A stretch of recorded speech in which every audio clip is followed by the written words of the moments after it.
کہا بیچتے ہو؟ ہاں بیچتا ہوں. کتنے کا؟ 10 روپے کا, سیل لگائی ہوئی ہے. بادشاہ مسکرا کے گزر گیا. دیوانہ ہے, مجنوں ہے, اپنی موج میں لگا ہے.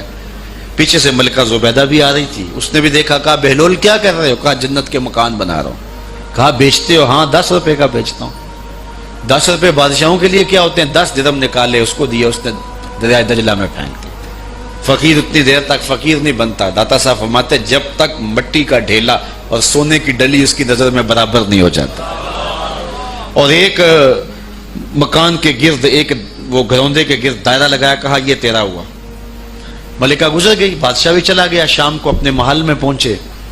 بادشاہ سویا, منظر جاگا کہ حشر کا دن ہے, پھر جنت کا منظر ہے. جنت میں بڑے بڑے خوبصورت مکان ہیں. ایک مکان تو بڑا ہی اچھا لگا, تو جی چاہا کہ اس مکان کو دیکھوں. تو جب قریب گیا تو دروازے پہ لکھا تھا ملکہ زبیدہ. شوق سے آگے بڑھا تو دربان نے روک دیا. کہا یہ ملکہ کا ہے. کہا وہ میری ہی ملکہ ہے. کہا دنیا کے ضابطے اور ہیں, آخرت کے ضابطے اور ہیں. بادشاہ کی آنکھ کھل گئی, بے چین ہو گیا. ملکہ کو بیدار کیا. کہا تو کون سا نیک عمل کیا ہے؟ میں نے جنت میں تیرا یوں محل دیکھا.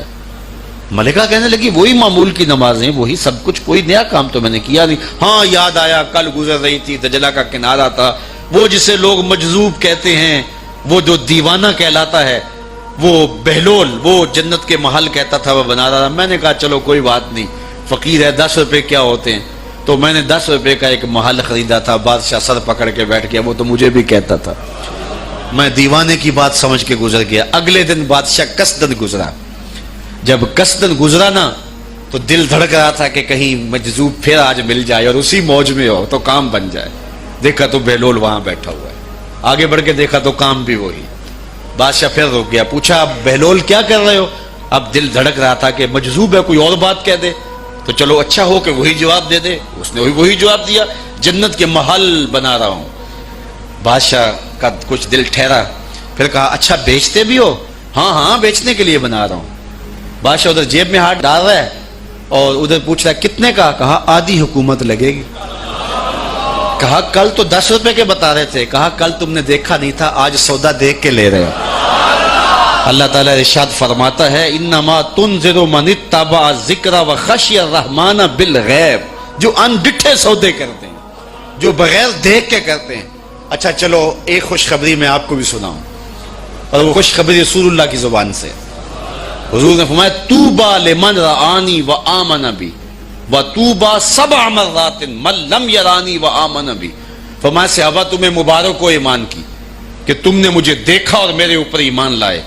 اور کہا انہیں 7 مبارکیں ہوں جنہوں نے مجھے دیکھا بھی نہیں ہوگا اور پھر بھی ایمان لائیں گے. انما تنذر من اتبع ذکر وخشی الرحمن بالغیب فبشرہ بمغفرۃ واجر کریم. ان کو بشارت دے دیجئے بڑی عزت والے اجر کی اور خوشخبری بھی. تو جس اجر کو میرا رب بھی کریم کہہ رہا ہے وہ اجر کیسا ہوگا. تو یہاں تو لہجہ دم توڑتا ہے اور الفاظ ساتھ نہیں دیتے کہ اجر کریم کی کیا تعریف کریں جس اجر کو میرے رب ہے. لا فضل لعربی علی اعجمی, کسی عربی کو اجمی پر کوئی فضیلت نہیں ہے, اور کسی اجمی کو کسی عربی پر کوئی فضیلت نہیں ہے. کسی گورے کو کالے پر, کسی کالے کو گورے پر کوئی فضیلت نہیں. فضیلت کا معیار صرف تقوی ہے. ہمارے آج بھی ہندوانہ رسمیں ختم نہیں ہو رہی.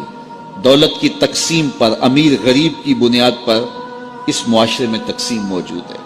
ہمارے دیہاتوں میں چودھری اور کمی کی بنیاد پر تقسیم موجود ہے. رعایا اور حکمرانوں کی بنیاد پر یہاں تقسیمیں موجود ہیں.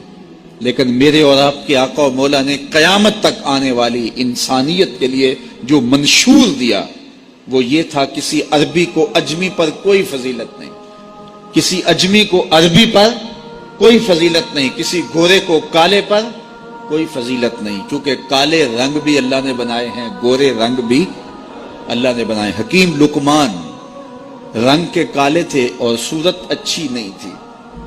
تو کسی نے ان سے پوچھا کہ آپ اتنے بدصورت کیوں ہیں؟ تو حکیم لقمان نے کیا جواب دیا؟ کہا آپ شکل میں نقص نکال رہے ہیں یا شکل بنانے والے میں نقص نکال رہے ہیں؟ تو وہ خاموش ہو گیا. اللہ اکبر. تو یہ اللہ نے بنایا ہے نا, اس نے کانٹا بھی اس نے پیدا کیا ہے, پھول بھی اس نے پیدا کیا ہے, چہروں کی رنگت اس نے بنائی ہے, کسی میں کوئی رنگ بھر دیا, کسی نے کوئی رنگ بھر دیا. تو رنگوں کی بنیاد پر, نسب کی بنیاد پر کوئی افضل, کوئی اشرف, کوئی اعلیٰ, کوئی بد, یہ نہیں ہے, بلکہ معیار جو دیا گیا وہ کیا تھا؟ تقوی. ان اکرمکم عند اللہ اتقاکم, جو زیادہ متقی ہے اللہ کے نزدیک وہی معزز ہے, وہی معتبر ہے. پھر حضور علیہ الصلوۃ والسلام نے عورتوں کے بارے میں تاکید کی کہ وہ تمہاری زیر دست ہیں, ان کی ملک کچھ نہیں ہوتا اور کمزور ہیں, ان کے بارے اللہ سے ڈرنا. اور حضور نے ان کے ساتھ حسن سلوک کرنے کی وصیت کی. پھر غلاموں کے ساتھ حسن سلوک کرنے کا حضور نے درس دیا کہ جو خود کھاتے ہو وہ انہیں کھلاؤ, جو خود پیتے ہو انہیں پلاؤ, جو خود پہنتے ہو انہیں پہناؤ. بعض لوگ ملازم کو, ماتحت کو جو ہیں وہ ہلکے کپڑوں میں کسن رکھتے ہیں تاکہ پتہ چل جائے کہ یہ غلام ہے, یہ ملازم ہے اور ہم باس ہیں. حضور علیہ الصلوۃ والسلام نے ان 3 چیزوں کی تاکید کی. پھر حضور نے ہمسایوں کے حقوق کے حوالے سے بات کی, اور صحابہ فرماتے ہیں کہ اتنی بار حضور نے تاکید کی کہ ہمیں یہ گمان ہوا کہیں وراثت کے اندر حقدار نہ ٹھہرا دیا جائے.